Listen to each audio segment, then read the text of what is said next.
guys, so it's already almost 2 o'clock in the afternoon and nakapag-edit na ako ng vlog kanina, and then I had lunch and nanood lang ng mga video sa baba, and then ngayon nilalamig ako guys. Sabi sa weather forecast is uulan daw mamaya, so hopefully wag naman kasi lalabas kami, but wala, nilalamig ako ngayon, so nag-jacket ulit ako. So pakita ko sa inyo yung mga nag-restock ako ng mga skincare. Actually, kung ano yung skincare na ginamit ko sa Philippines, yun din yung ginagamit ko until now. So ang ginagamit ko mostly is yung Korean products. So COSRX na brand.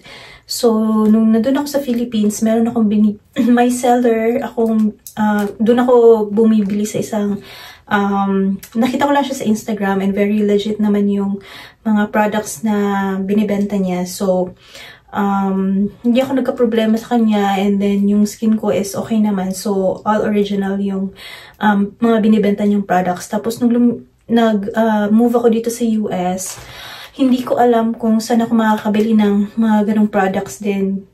Hindi ko alam kung saang store. So nag-search ako sa Amazon. So thankfully meron namang mga nagtitinda ng COSRX na mga products. So pakita ko sa inyo yung yung cleanser na ginagamit ko. So low pH good morning gel cleanser. So ito lang yung ginagamit ko sa morning and in the evening pag naghihilamos.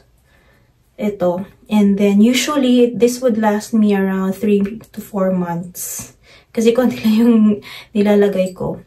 And then, for my sunscreen, hindi ko alam kung Korean product ba to or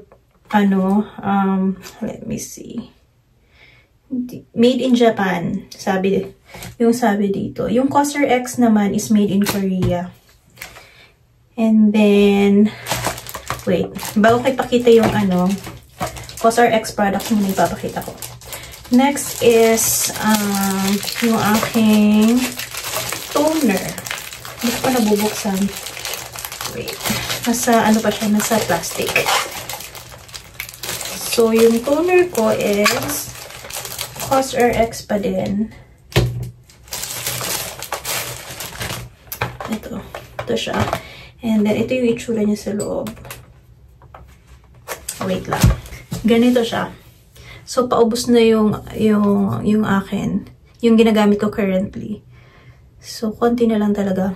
Ito siya, tapos, spray mo lang. So, yan yung gamit kong toner.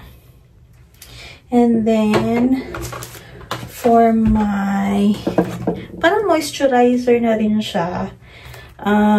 It's called Advanced Snail 96 Mucin Power Essence. COSRX pa din. So, ito is ginagamit ko siya after toner. After ng toner, ito yung ilalagay ko sa gabi. So, ito yung itsura niya. Hindi ko pa siya nabubuksan eh. So, ayan. Konti na lang. Galing Philippines pa to. Ayan. Tapos, yung consistency niya, parang ganito siya, oh. Medyo sticky. Ayan. Maganda siya sa hindi siya malagkit. Ayan lang. Tapos, once na tuyo na, wala na. Parang hindi mo siya ramdam na naglagay ka. Maganda yung feeling. And then, so yun yung mga COSRX products na ginagamit ko. Yan. So, for the, naman, nagre-retinol din ako. I started using it, not last year? Last year nga ba? Or the other year? Ito. Made in Korea din siya. Ang brand niya is Good Molecules Gentle Retinol Cream. Yan.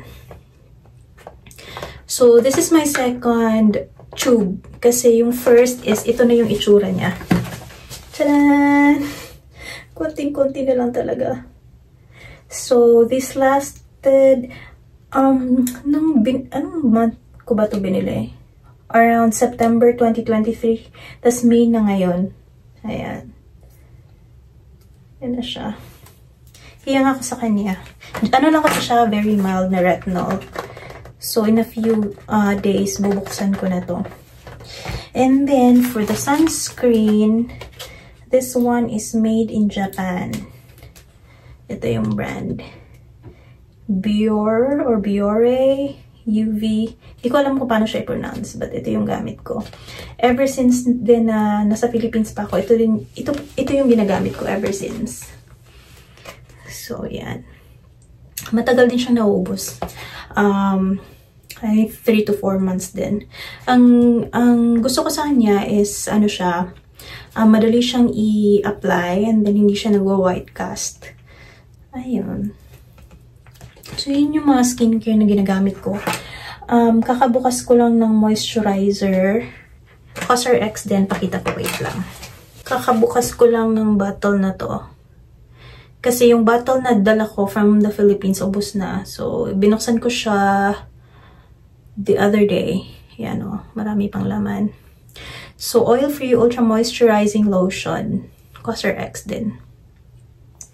And then, naglalagay ako ng, ng eye cream. Ito siya. It's called Beauty of Joseon. Hindi ko alam kung paano siya i-pronounce. So, ano siya? Revive Eye Serum with ginseng plus retinol. Ayan. Hindi ko alam kung may effect siya sa under eye ko kasi yung pansin ko is nagda-dark pa rin siya. Or hindi ko alam kung ito yung tamang product for my eyes. But, parang inuubos ko lang siya. Galing pa kasi itong Philippines.